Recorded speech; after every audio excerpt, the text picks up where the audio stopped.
ഹ്യൂമറിനൊന്നും നേരമില്ല. മനുഷ്യന് തലയിൽ തീ പിടിച്ച് നിൽക്കുമ്പോൾ തമാശ പറയാൻ സമയമുണ്ടാകില്ല.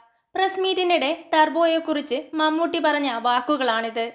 ഈ വാക്കുകൾ അനർത്ഥമാക്കുന്നതായിരുന്നു ഇന്ന് തിയേറ്ററിൽ കണ്ട കാഴ്ചയും. ടർബോ ജോസ് എന്ന കഥാപാത്രത്തിന്റെ തലയിൽ തീ പിടിച്ചപ്പോൾ പ്രേക്ഷകർക്കും അതേ ആവേശം. ഈ ആവേശം കേറിയങ്ങ് കൊളുത്തിയപ്പോൾ തിയേറ്ററിൽ ഉയർന്നു കേട്ടത് വൻ കയ്യടികളും. ഒരിടവേളയ്ക്ക് ശേഷം എത്തുന്ന മമ്മൂട്ടിയുടെ മാസ് ആക്ഷൻ പടം, അതായിരുന്നു ടർബോ എന്ന ചിത്രത്തിന്റെ USP. അത് പൂർണ്ണമായും വർക്കാവുകയും ചെയ്തിട്ടുണ്ട്. പക്ക കൊമേഴ്ഷ്യൽ ചിത്രമായി ഒരുങ്ങിയ സിനിമയിലെ പ്രധാന കഥാപാത്രമാണ് ജോസ്. പതിയെ തുടങ്ങി പക്ക ത്രില്ലറായാണ് ടർബോയെ സംവിധായകൻ വൈശാഖും തിരക്കഥാകൃത്ത് മിഥുൻ മാനുവൽ തോമസും ചേർന്ന് അണിയിച്ചൊരുക്കിയിരിക്കുന്നത്. അതായത് എന്റർടൈൻമെന്റ് മോഡിൽ നിന്നും പ്രേക്ഷകനെ സാവകാശം ത്രില്ലർ മോഡിലേക്ക് ടർബോ എത്തിക്കുന്നു. ആക്ഷനൊപ്പമുള്ള ഹ്യൂമറിന്റെ അകമ്പടിയും പ്രേക്ഷകരെ ചിരിപ്പിക്കുന്നുമുണ്ട്. ജോസ്, വെട്രിവേൽ ഷൺമുഖസുന്ദരം, ഓട്ടോ ബില്ല, റോസക്കുട്ടി, ഇന്ദുലേഖ, ജെറി തുടങ്ങിയവരാണ് ടർബോയിലെ പ്രധാന കഥാപാത്രങ്ങൾ.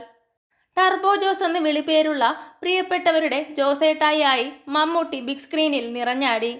സിനിമയ്ക്ക് പ്രായമൊന്നും ഒരു കാരണമേ അല്ലെന്ന് വീണ്ടും വീണ്ടും തെളിയിച്ച് പക്ക മാസ് ആക്ഷൻ മോഡിലുള്ള അദ്ദേഹത്തിന്റെ പരകായ പ്രവേശം പ്രേക്ഷകരെ ആവേശത്തിലാഴ്ത്തി എന്ന് വ്യക്തം. ഓരോ ടർബോ പഞ്ചിനും തിയേറ്ററിൽ നിന്നും ഉയരുന്ന ഹർഷാരവം തന്നെ അതിന് തെളിവ്. ടർബോയിലെ ജോസിന്റെ എതിരാളിയാണ് വെട്രിവേൽ. രാജ്ബി ഷെട്ടി ഈ കഥാപാത്രത്തെ അതിഗംഭീരമായി കൈകാര്യം ചെയ്തു. ജോസിന് മാസ് ഇൻട്രോ ഇല്ലെങ്കിലും വെട്രിവേലിന് പക്ക മാസ് ഇൻട്രോയാണ് ലഭിച്ചത്. ഒരുപക്ഷെ മലയാള സിനിമയിൽ ഒരു വില്ലൻ കഥാപാത്രത്തിന് കിട്ടാവുന്നതിൽ വെച്ച് അതിഗംഭീരമായ ഇൻട്രോ. അദ്ദേഹത്തോടൊപ്പം ഓട്ടോ ബില്ലയായി എത്തി തെലുങ്ക് താരം സുനിലും തിളങ്ങി. വില്ലനിസത്തോടൊപ്പമുള്ള താരത്തിന്റെ കോമഡിയും വർക്കൗട്ടായെന്ന കാര്യത്തിൽ തർക്കമില്ല. ഞങ്ങൾക്കും ഇങ്ങനെ ഒരു അമ്മയെ വേണമെന്ന് ആഗ്രഹിക്കുന്ന തരത്തിലെ പ്രകടനമായിരുന്നു ബിന്ദു പണിക്കരുടേത്. റോസക്കുട്ടി എന്ന ജോസിന്റെ അമ്മച്ചിയായുള്ള ബിന്ദുവിന്റെ അഭിനയം വൻ കയ്യടിയാണ് നേടിയത്. മമ്മൂട്ടി ബിന്ദു പണിക്കർ കോംബോയിലെ അമ്മ മകൻ ബന്ധം ടർബോയിലെ ഹൈലൈറ്റുകളിൽ ഒന്നുമാണ്.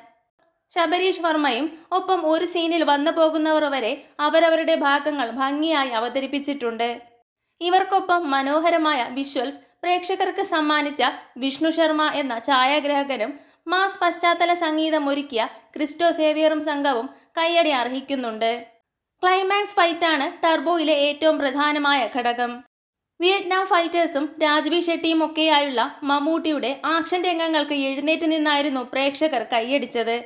പ്രത്യേകിച്ച് കാർ ചേസിംഗ് സീനുകളെല്ലാം പ്രേക്ഷകനെ ആവേശത്തിലാഴ്ത്തി. രണ്ടാം ഭാഗത്തിന്റെ സൂചനയും നൽകിയാണ് ടർബോ അവസാനിക്കുന്നത്.